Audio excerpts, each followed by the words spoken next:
Si Jesus, ang tanong niya sa mga tao, how many loaves do you have? Tapos ginagawa niya ng mirakulo. Pero ang mundo, baliktad. Ganito magtanong ang mundo. Pre, pabili nga ako ng mantika. Magkano? 40 pesos. Oh, heto 50. Hetong sukli. Tapos 1 kilong bigas. 20 pesos. Heto Gis. Gis, kulang to. Anong kulang? 40 plus 20. 60. Magkano yung hawak mo?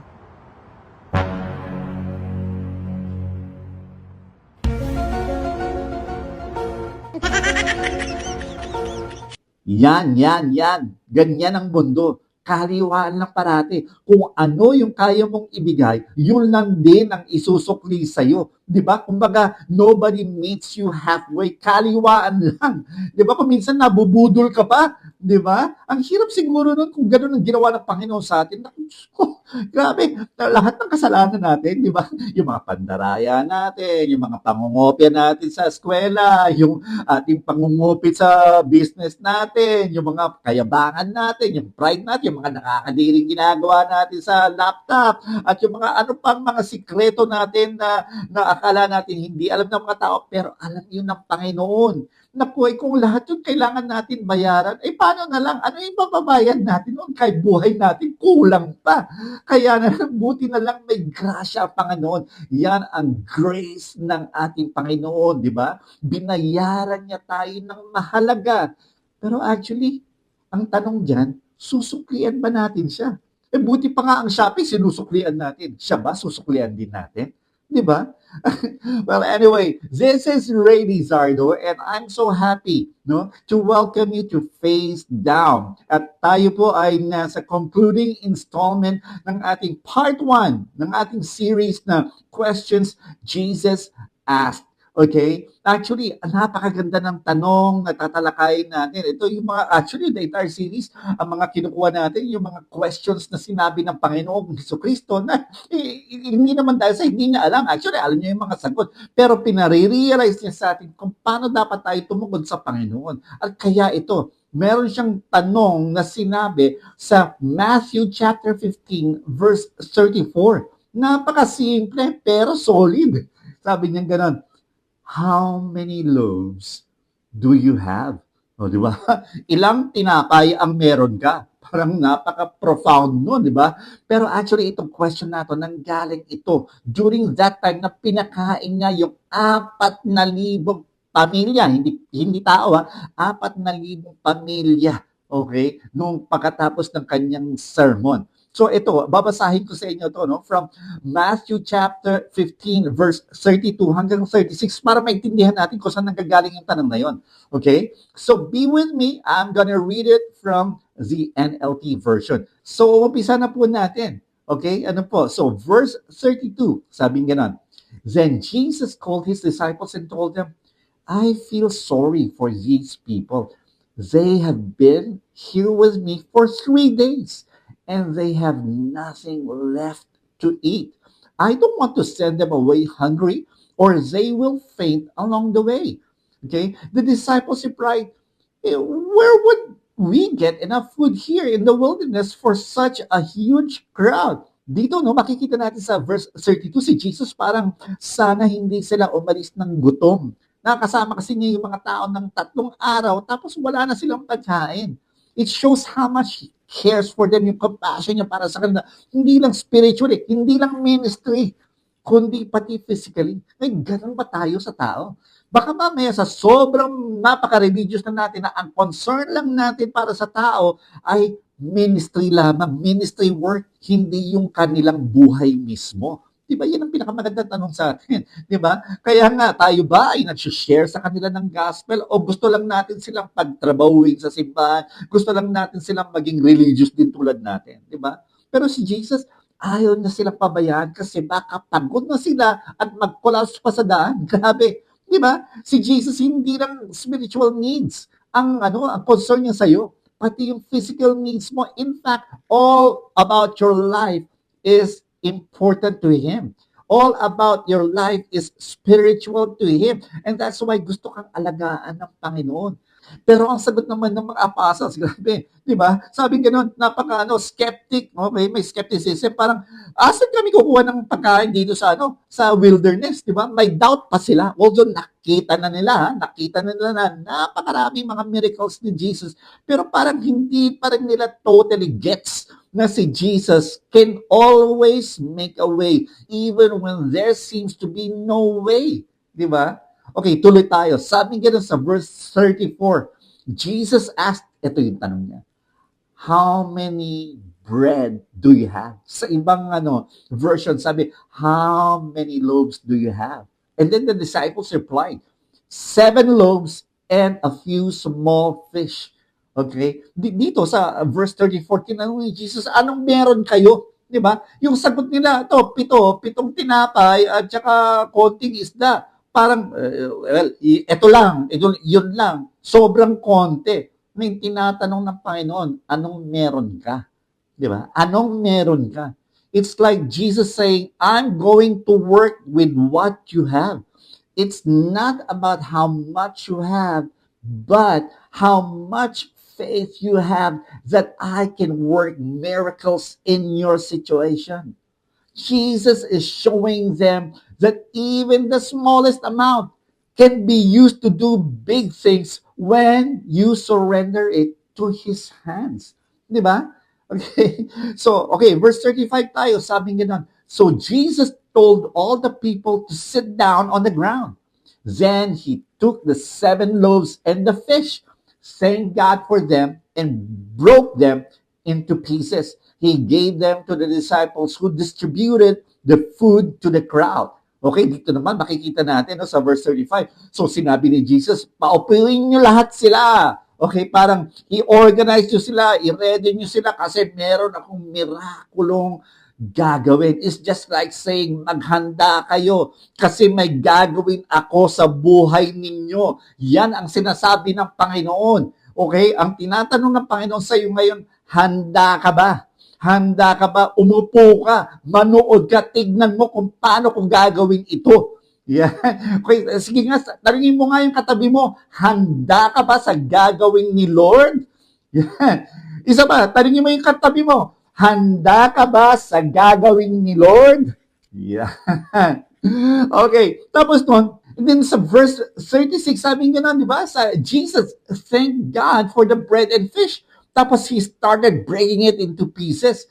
Then, dinistribute ng mga disciples ito sa lahat ng tao. Diba? The fact mo na nagbigay ng pasalamat ang Panginoon bago ibigay ang blessing, ibig sabihin, bago ang blessing maging blessing sa atin, ang Panginoon muna ang talagang blessing natin. Ibig sabihin, ang isang blessing na dumating sa atin sa buhay, bago natin gawing blessing yon, ang i-bless muna natin ang Panginoon, magpasalamat tayo. Ano ba nangyayari sa atin pagka dumating na ang answered prayer? Di ba kaka-prayer and fasting lang natin, baka mamaya may mga breakthrough tayo, na i-share ba natin yon? O baka naman puro prayer request lang tayo, wala tayong mga answered prayer celebrations, i-share nyo naman yan. Mamaya magkakaroon tayo ng breakout, okay? Di ba? Ganon din, talagang bigyan natin ng papuri ang Panginoon sa blessing na mga binibigyan niya sa atin. Huwag natin siya kakalimutan. Baka mamaya pagka na-promote tayo, baka mamaya pagka nagkaroon na tayo ng trabaho, baka mamaya pagka bigla tayong nagkaroon ng magandang bahay, na magandang kotse, nakalimutan na natin na ipabless sa Panginoon, di ba? Huwag natin kakalimutan ng Panginoon. Yun. Okay, sabi nga na sa verse 37, they all ate as much as they wanted. Afterward, the disciples picked up 7 large baskets of leftover food. Di ba? Sabi nga nito, lahat kumain hanggang botsyog na botsyog silang lahat. Di ba? Ibig sabihin nito, it's not just enough, but more than enough. And I'm telling you right now, when God provides, hindi kanya kinatsani. Sabihin mo sa katabi mo, hindi tsani ang Panginoon. Yan. Isigaw nga natin, hindi tsani ang Panginoon. Okay? Dahil pagka nag-provide siya, hindi lang sapat, overflowing yan. God's provision is more than we can think or imagine, even in the most possible situations. Tandaan nyo yan. Kaya hanggat may Panginoong Hesukristo na siyempre naman, hindi siya mawawala, di ba? Dahil kay Hesukristo, tayo ay parating may pag-asa. Yan. Itatak natin yan sa ating hearts. Okay, sabi ganun sa verse 38, there were 4,000 men who were fed that day in addition to all the women. Ibig sabihin nun, hindi ito hindi ito 4,000 tao. 4,000 pamilya. Okay, isipin nyo na lang kung gaano karami yung pinakain sa 7 tinapay at saka mga kukarampot na dilis. Ayun, hindi ko na alam kung ano yung isda na yun, no? Diba? Sabi, after everyone ate, diba, they collected 7 baskets of leftovers. Ang dami. Yung number na 7 might represent actually completeness or perfection, di ba?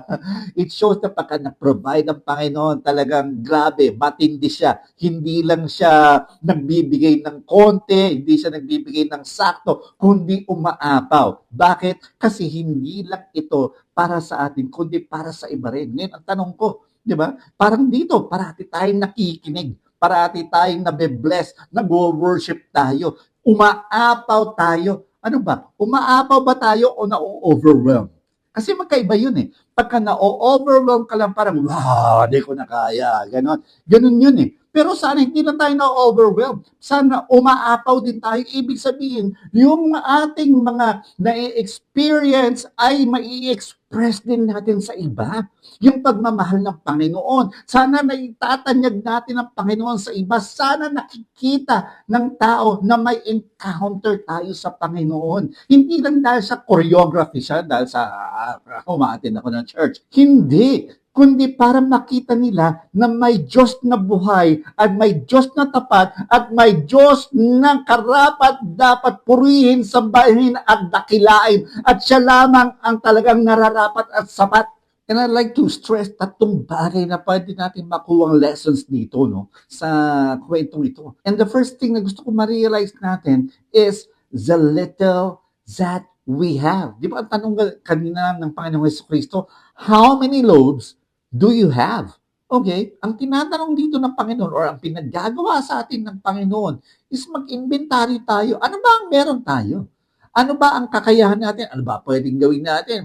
Marunong ba ako mag-accounting? Marunong ba ako kumanta? Marunong ba ako mag-gitara? Marunong ba ako mag-click sa laptop? Marunong ba ako magturo sa bata? Ano ang meron ka? Ano ang meron ka? Kasi I'm telling you right now, yan ang tinatanong ng Panginoon. Kasi baka akala natin, Lord, I don't have much to offer, pero I'm telling you, God can use every smallest thing for His glory. In fact, walang maliit na bagay sa Panginoon dahil lahat yan, lahat ng mga kakayahan mo ay binigay ng Panginoon at talagang specific yan para sa iyo. You are fearfully and wonderfully made. You are unique and you have a purpose in life. Huwag mo sasabihin na, Lord, hindi, si ganito na lang. Lord, si Josh na lang. Lord, si Erwin na lang. Hindi gano'n. Lahat tayo. Lord, matanda na ako.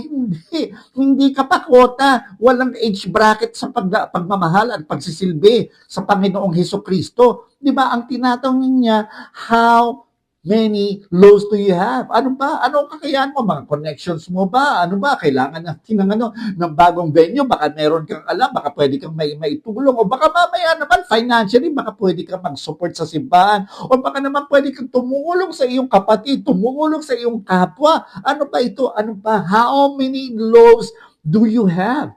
Di ba? Parang lang yan, kunyari, may isang event, di ba? Tapos kung ano lang yung kakayahan na may bibigay mo, kahit na very important yun. Paano kung kunyari, ikaw lang kaya ko lang buksan yung gate at saka i-on yung sound system. O isipin mo yun, paano tayo, kunyari itong event na ginagawa natin, meron tayong fellowship ngayon. Paano kung walang nagbukas ng gate? Paano kung walang nagbukas ng sound system? Paano tayo papasok? Paano tayo mag-worship? Paano tayo magkakaroon ng katuruan? Paano tutugtog sinyel? O di ba? Paano lahat, di ba? Paano lahat? Ibig sabihin ng lahat ng bagay, okay, pwedeng gamitin ng Panginoon, maliit man o malaki. Kahit maliit, God can use it. Ang importante is you give what you have. Malaki man o maliit, okay? Di ba?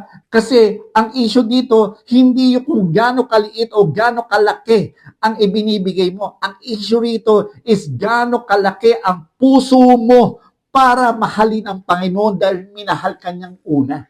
Di ba? Kaya kung mahal mo ang Panginoon, makikita mo yan. Ang isang tao, kung gaano ka-importante sa Kanya, ang isang bagay o isa pang tao, ay ganun na lamang ang pagpapahalaga niya doon. Kaya kung paano niya pagsisilbahan yun, kung paano niya aalagaan yun, kung paano niya talagang aayusin yun, doon mo makikita kung gaano niya pinahalagaan yun. Ganon din sa atin sa Panginoon. Gaano natin pinahalagaan ng Panginoon. O ano, tagaligtas lang ba siya? Pero wala na, yun lang. Para lang siyang para lang siyang Superman, up and away. Gusto natin go away, 'di ba? Naligtas mo na ako, sige na, go. Hindi, 'di ba? 'Di ba? 'Di ba? Kaya nga, ito ngayon, ito ang assignment ninyo sa akin, okay? Ang assignment nyo, tingnan nyo, ano ba yung mga ibinigay sa akin ng Panginoon? Ano ba yung mga resources ko? Ano ba yung mga kakayahan ko? Ano ba yung mga pwede kong gawin? At paano ba ako makakapagsilbi sa Panginoon? Okay, paano ko maipapakita sa Panginoon, hindi sa tao, paano ko mapapakita sa Panginoon? Paano ako makakapag-express sa Panginoon? Paano ko may-experience sa Panginoon? Paano ko may-encounter ang Panginoon? Okay? So, make an inventory. Isipin nyo, kahit na ilista nyo ngayon sa bahay, ano ba yung mga pwede kong gawin na ibinigay sa akin ng Panginoon? Siya ang nagbigay. Kaya wala akong may pagmamayabang dito. Ano ba? How many loaves do I have? Yan. Okay, ang pangalawang gusto ko ma-realize natin is yung offering what we have to God. O sige, so ito, na-inventaryo mo na. Alam mo na kung ano yung mga binigay sa'yo ng Panginoon. Ang tanong naman dito, yung puso mo. Yung puso mo, okay? Ino-offer mo ba sa Panginoon o ibinibigay mo lang? Ito lang, spontaneous to, naisip ko lang ngayon. Ay, hindi ko alam kung nabanggit ko na sa inyo ito sa previous natin, na mga preachings natin. No? Alam nyo, nakiusap ako sa ating mga leaders na mas tawagin na natin ang ating yung oras ng offering natin, tawagin nating offering instead of giving. Kasi pagka giving, parang pang sarili, parang ako, nagbibigay. I mean, di ba? Although, syempre, siguro, it's a matter of words lang. No? Pero pagka sinabi mo kasing offering, it's not about me. It's about God. Di ba? So, worship is an offering and giving is only an avenue. Kaya ang tanong dito, ano ba ang puso natin? Nagbibigay lang ba tayo? Yeah, para wala kayong masabi. Di ba? Di ba? Pero hindi yun ang hinihingi ng Panginoon. Ang hinihingi ng Panginoon, hindi yung kung ano ang meron ka dito sa mundong to. Ang hinihingi ng Panginoon, kung ano yung meron ka sa puso mo. Siyempre, paano natin may expression? Wala rin. Yung mga blessing din niya, galing din sa Kanya. Kumbaga, back to you, God. Siya rin. Sa Kanya din na nanggaling. Sabi nga na, di ba, sa Bible, what can I give to God when everything comes from Him? Di ba? So ito ay hindi natin ibinibigay, ibinabalik lamang natin sa Kanya. Ang tanong dito is yung puso natin. Are we offering this? Kasi sabi ng mga disciples, nung tinanong ng Panginoon, how many loaves do you have? Aba, biruin mo naman, very skeptic pa sila. At biglang parang siguro, pabalang pa nga yata sinabi, ito, 7 loaves at saka mga maliliit na, na isda. Di ba? Pero anong sabi ng Panginoon? Sige, bring them to me. Jesus tells the disciples to bring whatever they have to Him. Okay? Jesus doesn't expect us to have it all figured out or have abundance. Jesus doesn't expect na mayaman ka. Jesus doesn't expect na ikaw pinakamagaling. No, Jesus expects us to surrender what we have to Him. So, tingnan nyo ang tanong ng Panginoon, how many loaves do you have? Hindi niya sinabing, how many loaves do you want to give? Malaki ang pagkakaiba doon. So, ang tanong dito, yung offering natin sa Panginoon, are we offering to God? Isipin nyo, kunyari, project. Ayan, palagay ko, kung nakikinig dito ngayon si Cha at saka si Jonel, alam nila to, di ba, sa thesis, di ba, group, ano yun, group project yun. Kaya, bawat isa, lahat may mga contribution, lahat ng input, no matter how small, kung ikaw lang yung taga-Xerox, ikaw yung taga-type sa computer, ikaw yung taga-research, lahat yun nagko-contribute to the success of the thesis project. Jesus does the same with us. He takes what we surrender and uses it for His glory. So ang tanong dito is ang puso natin, handa ba tayo magbigay? Yes, now we know how many loaves we have. Are we willing to surrender it to God? Kasi kung minsan ganyan eh. Sabi tayo ng sabi, hindi, wala akong oras. Pero pwede mo naman gawin ng oras, di ba? Ang problema dito, hindi yung kung may oras ka, wala. Ang tanong dito is kung gusto mong bigyan ng oras ang Panginoon. Di ba?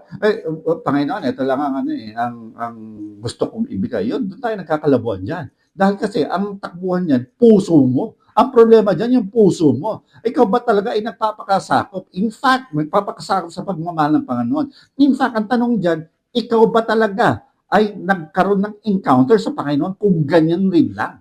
Kasi ang totoong disipulo, ang totoong witness, ang totoong follower, ang totoong tao na hinipo ng Panginoon ang puso ay talagang may encounter sa Panginoon. Talagang ibibigay niya kasi talagang nakaka-overwhelm ang pagmamahal ng Panginoon na to the point na umaapaw talaga siya. Hindi organic yun, hindi pilitan yun. Di ba? Kaya nga sinasabi ko nga sa inyo, alam niyo kunyari, listen to this. We are encouraging everyone to share the love of God to everybody.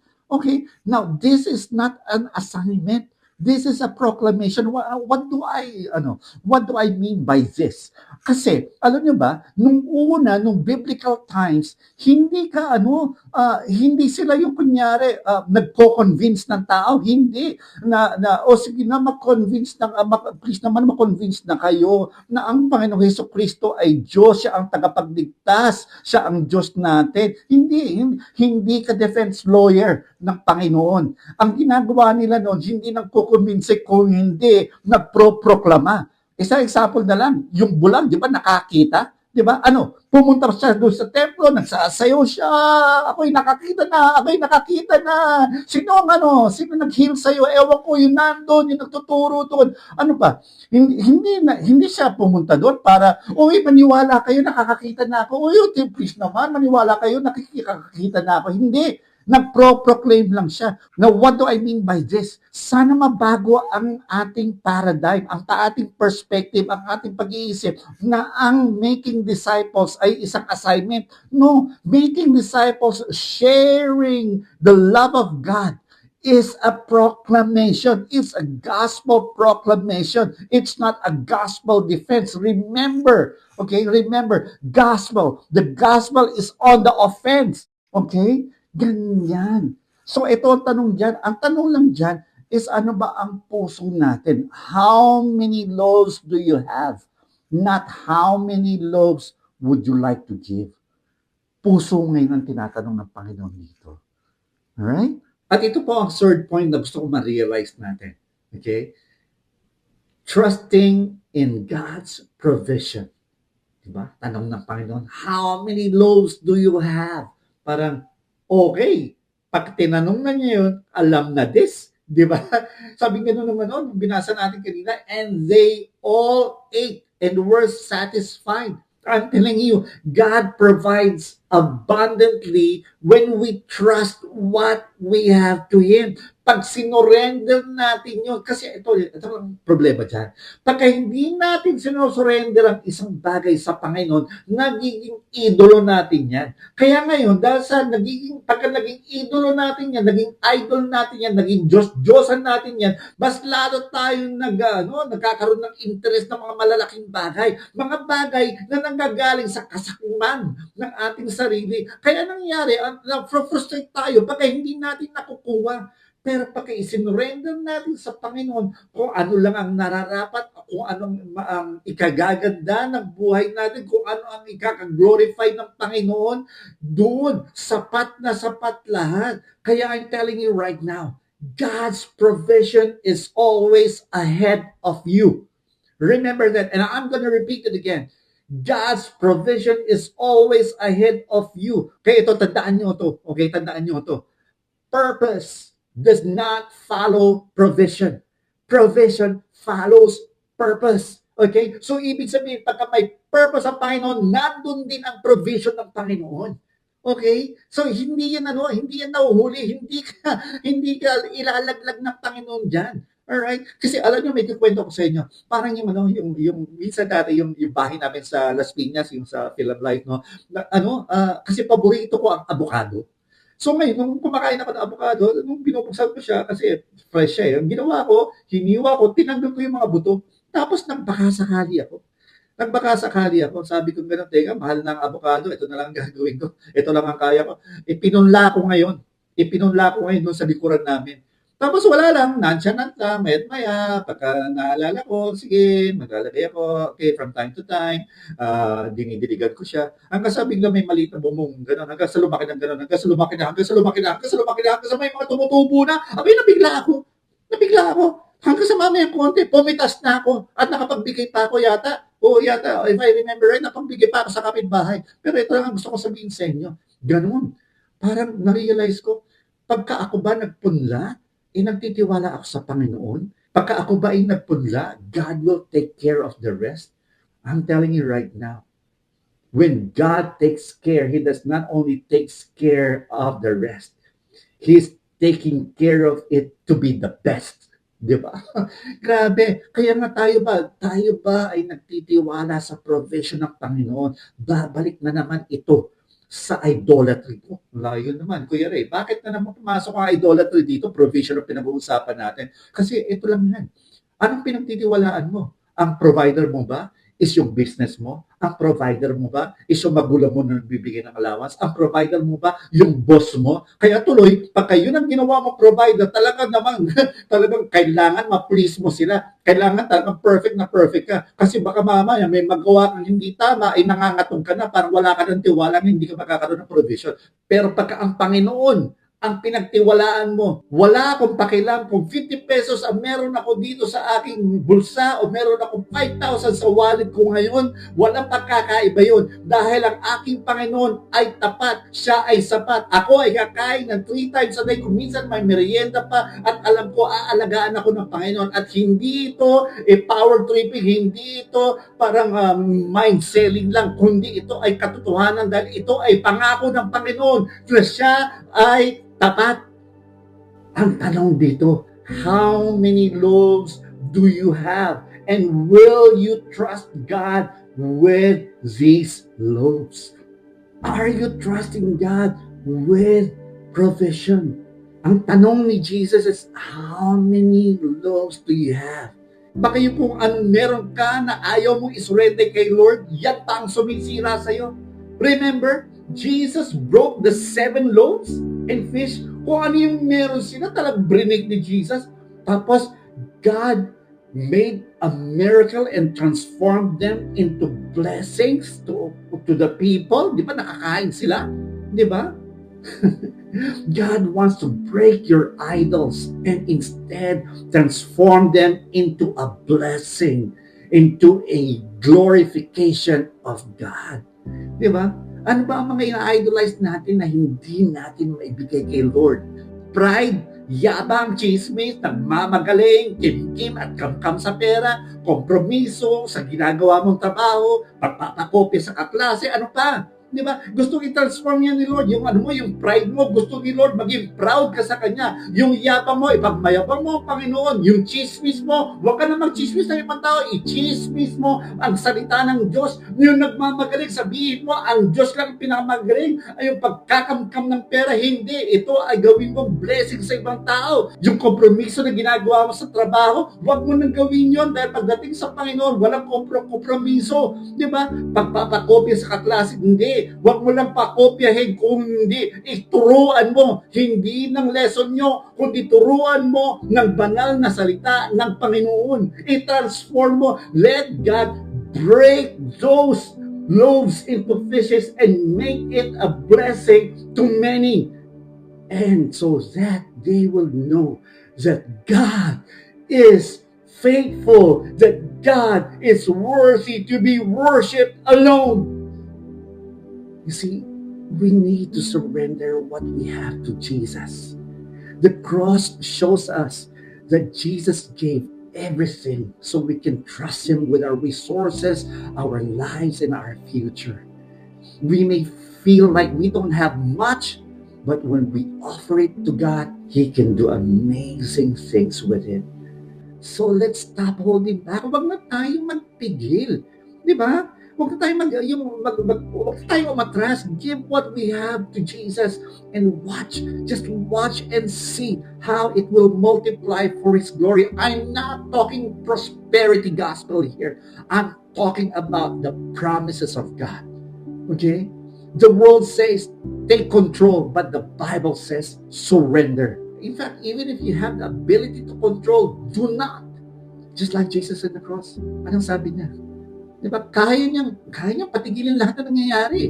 Handang-handa ang batalyon ng mga anghel, lahat na talagang handang-handa ba? Isang order lang niya, tapos lahat ng mga nangyayari, nung nandun siya sa cross. Pero hindi. Anong sabi niya? Not my will be done, but yours. Di ba? Your will be done, not mine.